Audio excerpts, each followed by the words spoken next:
ఆనందం యొక్క రహస్యం. చదవండి.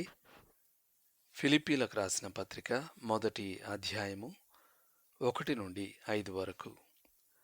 మొదటి దినము నుండి ఇదివరకు సువార్త విషయములో మీరు నాతో పాలివారయుండుట చూచి, మీ అందరి నిమిత్తము నేను చేయు ప్రతి ప్రార్థనలో ఎల్లప్పుడూ సంతోషంతో ప్రార్థన చేయుచు, నేను మిమ్మను జ్ఞాపకం చేసుకొనినప్పుడెల్లను నా దేవునికి కృతజ్ఞతాస్థుతులు చెల్లించుచున్నాను.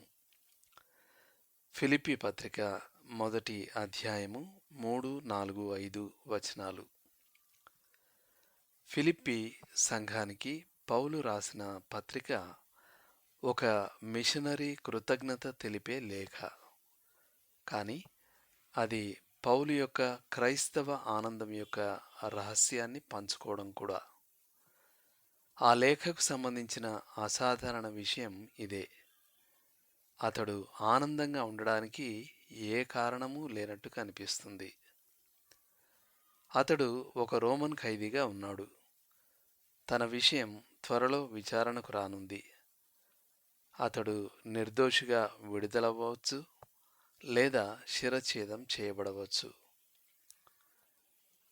అతడు ఖైదు చేయబడిన రోమ్లో ఉన్న విశ్వాసులు చీలిపోయారు.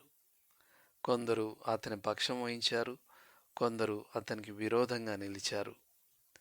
వాస్తవానికి క్రైస్తవులలో కొందరు ఆ అపోస్తలునికి మరి కష్టం కలిగించాలనుకున్నారు. అయినప్పటికీ ప్రమాదం, అసౌకర్యం ఉన్నప్పటికీ పౌలులో ఆనందం పొంగిపొర్లింది. క్రైస్తవ ఆనందానికి రహస్యం విశ్వాసులమైన మనం ఆలోచించే విధానంలో, మన వైఖరుల్లో ఉంది. మనం ఎలా ఆలోచిస్తామో అలా ఉంటాం. సామెతలు 23:7. కాబట్టి ఫిలిప్పీ పత్రిక బైబిల్ బోధపై ఆధారితమైన ఒక క్రైస్తవ మానసిక శాస్త్ర గ్రంథం. అది కష్టాలతో నిండిన ఈ ప్రపంచంలో మనం క్రైస్తవ ఆనందాన్ని అనుభవించాలంటే మనకెలాంటి మనసుండాలో వివరించే పుస్తకం.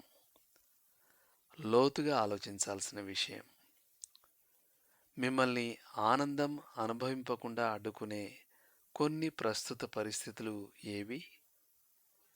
అలాంటి పరిస్థితులు ఎలా మీ ఆనందాన్ని దోచుకోకుండా చూసుకోగలరు? ఆమెన్.